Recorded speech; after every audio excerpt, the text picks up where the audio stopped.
Xin chào mọi người, mình tên là Hoàng, hiện đang học tập và sinh sống tại đất nước Canada, là một học sinh high school tại bên này. Trong video đầu tiên, mình xin chia sẻ, tâm sự cùng các bạn về chặng đường đi du học của mình từ Việt Nam sang Canada. Điều gì đã khiến mình bắt đầu một chương mới trong cuộc đời sớm đến như vậy? Và cũng như trả lời câu hỏi, mình có cảm thấy đúng đắn về quyết định du học tại cấp 3 hay không? Mọi thông tin mình chia sẻ trên đây là góc nhìn cá nhân của mình, và mỗi du học sinh sẽ có quan điểm khác nhau, cho nên các bạn coi tham khảo thôi nha. Từ xưa đến giờ, mình thích trải nghiệm môi trường và văn hóa của phương Tây. Mình là một đứa thích đi đây đi đó và muốn thử cảm giác mới lạ. Thế nên nếu có cơ hội đi đâu thì mình thường nắm bắt luôn. Mỗi lần mình nghe ai đó đi học về hay là mang một thành tích gì đáng nể, mình cảm thấy ngưỡng mộ và thích thú. Vì thế, mình đã mong ước rằng sau này bản thân sẽ có được cơ hội trải nghiệm môi trường đó. Ngoài ra, mình cũng muốn sử dụng tiếng Anh nhiều hơn nữa. Mình rất thích nói tiếng Anh và nghe người bản xứ nói chuyện. Vì vậy, ý nghĩ đi du học sang một đất nước khác đã trở thành một mục tiêu trong tương lai của mình.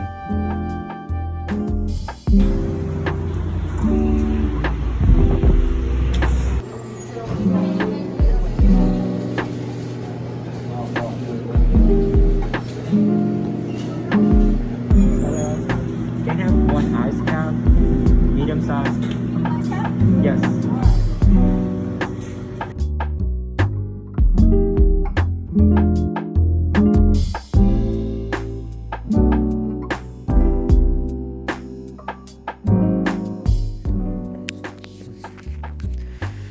Thường nếu mà nghĩ đến chuyện đi du học á, thì các bạn sẽ nghĩ đến Mỹ là đất nước đầu tiên đúng không?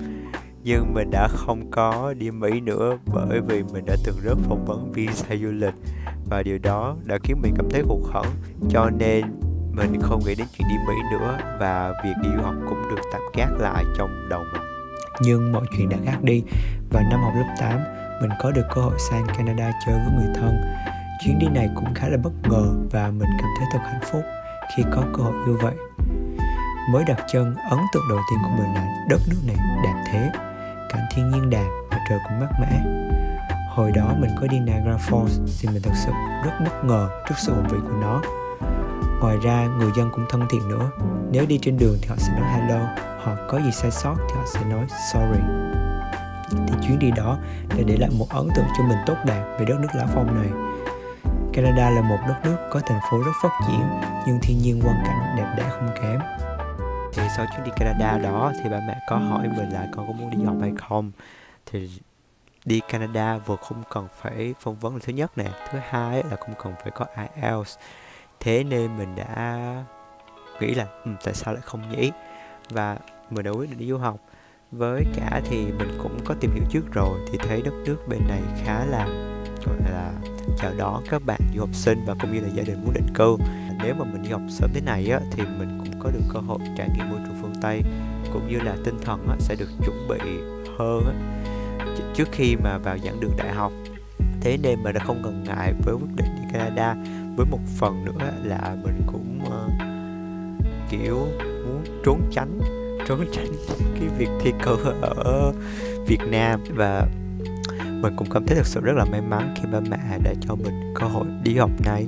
Bởi sau khi đi thì mình cảm thấy là có nhiều thứ mình cần phải học hỏi hơn, và mình đã trải nghiệm được nhiều điều khá là thú vị. Với lại thì mình cũng thấy mình thật sự khá là gan, bởi vì qua đây du học thì đồng nghĩa với việc là mình sẽ phải tìm bạn mới, rồi là phải tự mày mò một mình. Nhưng đây cũng là một trải nghiệm mà mình cảm thấy rất là thích. Và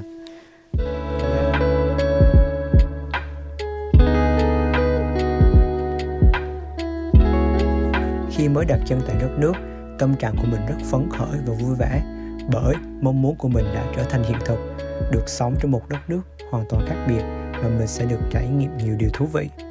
Tuy nhiên, tâm trạng đó đã trở nên khác đi khi năm học đầu tiên của mình sắp đến. Mình cảm thấy lo lắng và áp lực khi mọi thứ xung quanh còn quá mới mẻ với mình.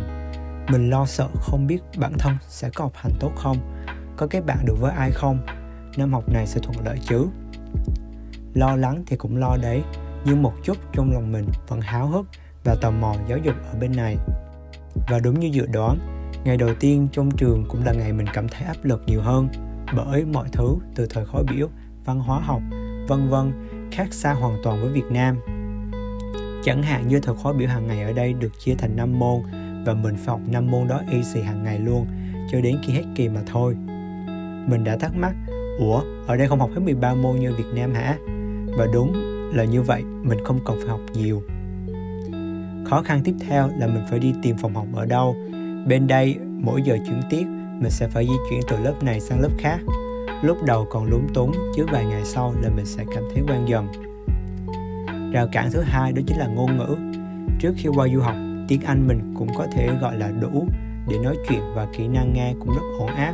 Mình đã học với người thầy nước ngoài ở Việt Nam cũng một thời gian dài rồi, và lúc đó mình khá tự tin về khả năng giao tiếp.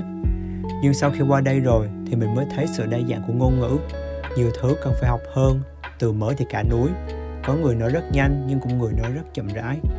Vào ngày đầu tiên, mình đã cảm thấy rất hoang mang khi nhiều lúc giáo viên nói gì thì mình cũng không bắt kịp hết thông tin. Hay lúc giáo viên ra bài tập và giao deadlines mà bài tập cũng khá là đơn giản, nhưng mình thì bị lúng túng và sợ hãi. Ở thời điểm này, tâm trạng của mình được có thể cho là sốc vì môi trường, vì ngôn ngữ. Và cách duy nhất mà mình có thể vượt qua đó chính là tìm bạn và cần sự trợ giúp từ họ. Tuy nhiên, tạo mối quan hệ mới tại một đất nước mình cũng mới quen thì thật sự rất khó khăn. Và đây cũng là trở ngại cuối mà mình gặp phải, đó chính là kết bạn. Qua đây, mình phải tạo mối quan hệ mới hoàn toàn. Mình đã cảm thấy lạc lõng vì các bạn lớp 9 bên này đã quen nhau từ trước hồi middle school. Còn mình thì mới qua đây nên không biết phải quen ai. Nhưng đó cũng là một khoảng thời gian nhỏ thôi, khi mình nhận ra rằng mình cần năng nổ trong lớp hơn và cởi mở với các bạn xung quanh. Lúc mình gặp vấn đề trong việc học, mình đã nhờ sự trợ giúp từ người bạn cùng bàn mình. Bạn ấy thực sự rất thân thiện và đã giúp mình rất nhiều lúc mình gặp khó khăn, giúp mình trả lời những câu hỏi và tường thuật lại những gì giáo viên chỉ bảo mình. Ngoài ra, trong lớp, cô giáo còn cho mình rất nhiều cơ hội để làm việc chung với các bạn thông qua các projects rất là vui.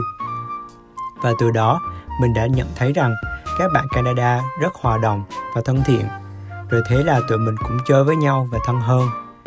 Sau khoảng thời gian này, tâm trạng của mình đã rất nhẹ nhàng và cảm thấy không còn bị tách rời khỏi mọi người xung quanh.